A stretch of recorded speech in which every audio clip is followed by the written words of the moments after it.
निवेदन करा. पहिली प्रतिक्रिया. खूप आनंद, खूप समाधान, छान वाटतंय की पक्षाने मला ही संधी दिली. पक्षाने हा जो विश्वास माझ्यावर दाखवला आणि पुन्हा एकदा काम करण्याची संधी दिली त्याबद्दल मी मनपूर्वक कृतज्ञ आहे. पक्षातल्या सगळ्या वरिष्ठांच्या प्रती मी अत्यंत मनपूर्वक कृतज्ञ आहे. आभार व्यक्त करते. माननीय प्रधानमंत्री नरेंद्रजी मोदी, माननीय अमित भाई शहा, माननीय राष्ट्रीय अध्यक्ष नड्डा साहेब, त्याचबरोबर महाराष्ट्राचे उपमुख्यमंत्री माजी मुख्यमंत्री देवेंद्रजी फडणवीस, प्रदेशाचे अध्यक्ष चंद्रशेखरजी बावनकुळे, राष्ट्रीय संघटन सरचिटणीस BL संतोषजी, विनोदजी तावडे, आमच्या महिला मोर्चाच्या राष्ट्रीय अध्यक्षा वानथीजी श्रीनिवासन आणि या सगळ्यांनीच पदाधिकाऱ्यांनी माझ्यावर विश्वास टाकला आणि राज्यसभेवर काम करण्याची संधी दिली त्याबद्दल मी कृतज्ञता व्यक्त करते. आजपर्यंत गेली अनेक वर्ष पुण्यामध्ये लोकप्रतिनिधी म्हणून काम केलं, 3 टर्म नगरसेवक म्हणून काम केलं, 1 टर्म आमदार म्हणून काम केलं आणि आता राज्यसभेवर खासदार म्हणून काम करताना एक वेगळा अनुभव मला मिळेल. राष्ट्रीय पातळीवर महिला मोर्चाची उपाध्यक्ष म्हणून काम करण्याची संधी मिळाल्यामुळे काही प्रमाणात दिल्लीला जाणं झालं, देशभर जाणं झालं. आता ही दिल्लीच्या सभागृहामध्ये जाण्याची संधी मिळाली आहे आणि तिथे मी पुण्याचेही प्रश्न मांडू शकीन आणि इतरही ज्या ज्या जबाबदाऱ्या मला ज्या पक्षाच्या माध्यमातून वेळोवेळी दिल्या जातील त्याही मी उत्तम प्रकारे पार पाडण्याचा नक्कीच प्रयत्न करीन. एवढंच मी या ठिकाणी सांगते. पण ताई, सातत्याने जे काही तुमच्या बाबतीतलं बोललं जायचं. ऐका सेकंदा, तुमचे फोन सायलेंट करता का? फोन बोलूच नका, कोणी जरा वेळ बोलू नका, फ्लाईट मोडवर टाका. सातत्याने जे काही बोललं जात होतं की तुमच्या बाबतीत पक्षाकडून तुमच्यावरती अन्याय होतोय, आज तो अन्याय दूर झाला असं म्हणता येईल का? आज इतका आनंदाचा दिवस आहे की आज बाकी काही गोष्टी बोलण्याची मला आवश्यकता वाटत नाही. सगळ्यांना सगळ्या गोष्टी माहीत आहेत आणि माहीत आहेत म्हणूनच हा निर्णय घेतला गेला आहे.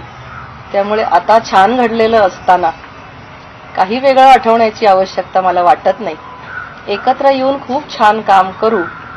पुण्याचा विकास असेल, पक्षविस्तार असेल किंवा अन्यही काही जबाबदाऱ्या सांगतील त्या पद्धतीने मी काम करेन. ज्यांच्यापूर्वी अन्याय झाला तुमच्यावर, सातत्याने तुम्हाला टार्गेट केले गेले, त्यांना काय सांगाल? नाही असं काही माझ्या मनामध्ये आज.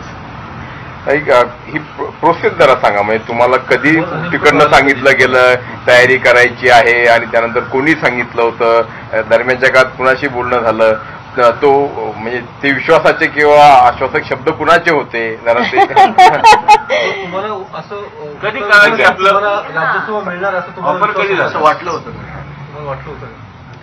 काही गोष्टी या पक्षांतर्गत असतात, सगळ्या गोष्टी प्रसिद्धीच्या नसतात आणि आता छान घडलेल्या गोष्टींवर आपण बोलू, पुढे काय करता येईल याच्यावर बोलू. तुम्हाला कधी कळालं पण हे सगळं जेव्हा हे काय आता तुम्ही दाखवलं बातमीमध्ये? बोलून दाखवलं होतं, आता लोकसभेचं काय? मी पर्टिक्युलरली अमुक एक पद पाहिजे असं कधीच कोणाशी बोलले नाही, ना पक्षश्रेष्ठींशी ना तुमच्या माध्यमातून कोणाशी. मला काम करण्याची संधी हवी आहे एवढंच मी म्हणाले आणि अनेक वर्ष पक्षात काम करते. माझी मुलं छोटी असल्यापासून काम करते, निष्ठेने काम करते. जराही मला विचलित होताना तुम्ही कधी पाहिलं नसेल आणि ना मी कामापासून ढळले ना मी पक्षापासून ढळले, तर त्याचं हे फळ आहे असं मला वाटतं. काहीतरी काम करण्याची संधी दिली एखाद्या कार्यकर्त्याला, ज्या कार्यकर्त्याला मुळातच आवड आहे, पॅशन आहे, अशा व्यक्तीला काम, ज्या व्यक्तीला काम करण्याची पॅशन आहे त्याला कामापासून वंचित राहायला नाही आवडत. तुम्ही जेवढ्या आशावादी आहात होता त्या तितकंच म्हणजे पक्षाच्या दृष्टिकोनातनं किंवा पक्षाच्या बाजूने विचार केला तर वहां पर देर है पर अंधेर नाही असं म्हणता येईल का? काय प्रत्येकासाठी योजना ही पक्षश्रेष्ठींकडे तयार असते कोणाला काय काम द्यायचं, कोणामध्ये काय कॅपॅसिटीज आहेत याचं अवलोकन करून ते काम दिलं जातं. आणि त्यानुसार मला असं वाटतं की हा माझ्यावरचा खूप मोठा विश्वास आहे. हे झालं तुमच्या उमेदवारीच्या बाबतीत, पण एकूणच जर विचार केला पक्षाने दिलेले उमेदवार एक प्रकारचा बॅलन्स साधण्याचा प्रयत्न केलाय. पुण्याच्या बाबतीत नेहमी म्हणजे अगदी विधानसभेपासून बोललं जात होतं की पुण्यामध्ये ब्राह्मण प्रतिनिधित्व हे कमी आहे किंवा तेवढी संधी दिली जात नाही. तुमच्या रूपाने ते प्रतिनिधित्व मिळालं असं म्हणता येईल का? त्याचबरोबरीनं एकूण पक्ष आत्ताच्या परिस्थितीमध्ये तुम्हाला असू द्यात, मग तिकडे अशोक चव्हाणांना आणि डॉक्टर गोपचंद यांना उमेदवारी देऊन हा बॅलन्स साधला गेला असं म्हणता येईल का? मी पक्षाने जाहीर केलेल्या सर्व उमेदवारांचं अभिनंदन करते आणि त्यांना पुढील कार्यासाठी शुभेच्छा देते. आणि मला काम करण्यासाठी संधी दिली आणि मी करणं एवढंच माझ्यासाठी आखलेलं गोष्ट आहे.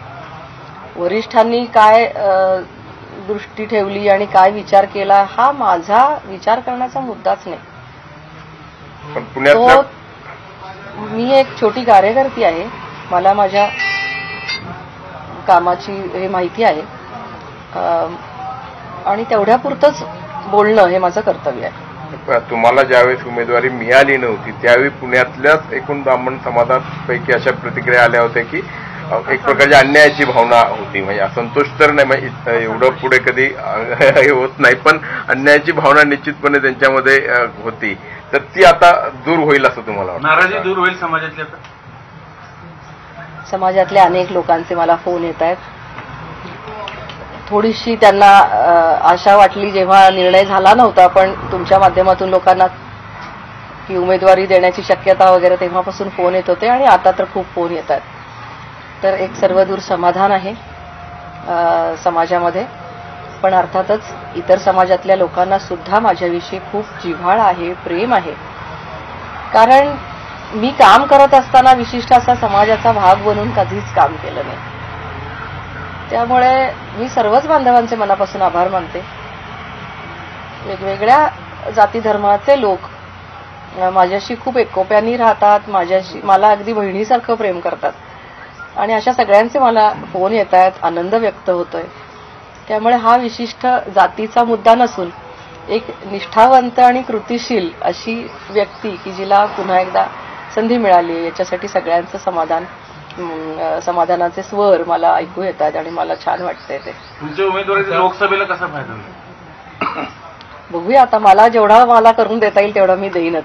आता राज्यसभेमध्ये तुम्ही आता जाताय, राज्यसभा तुम्हाला मिळते, केंद्रात तुम्हाला संधी मिळावी की केंद्रात सुद्धा काम करायची संधी मिळावी केंद्रामध्ये, तर असं काही अपेक्षा आहे की किंवा असं काही तुम्हाला वाटतंय? मंत्रिमंडळामध्ये संधी मिळावी. मी आताच जातीये तिथे, जस्ट मला माहिती पण नाही तिथे काय ते, त्यामुळे लगेच अशा खूप मी अतिमहत्वाकांक्षेपोटी काही गोष्टीच कधीच करत नाही.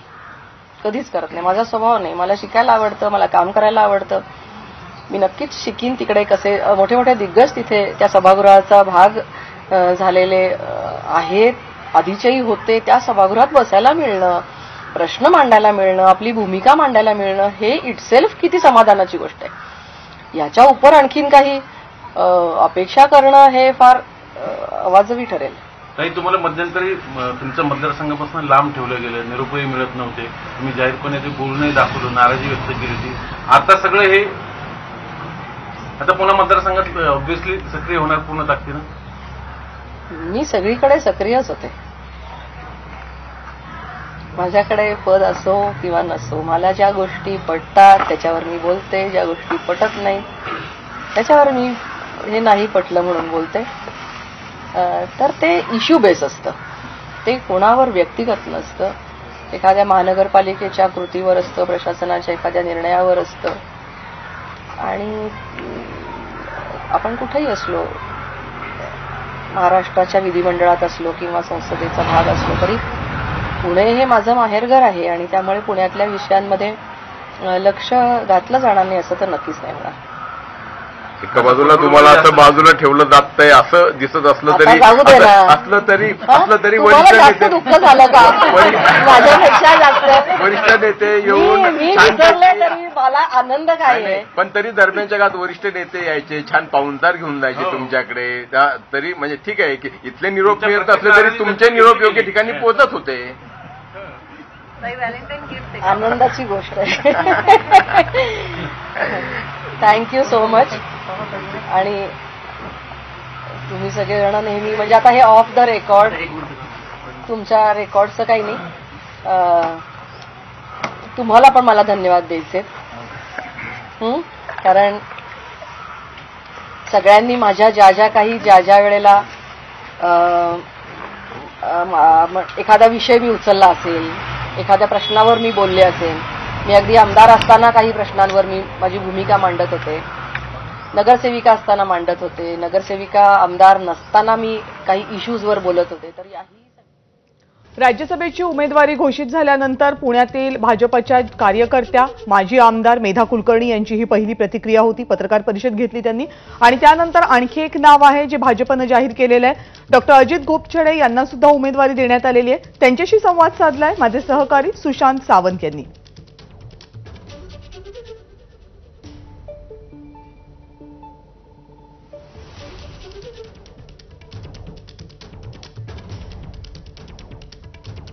भाजपकडून सध्या 3 नावांची घोषणा करण्यात आलेली आहे राज्यसभेच्या उमेदवारांसाठी.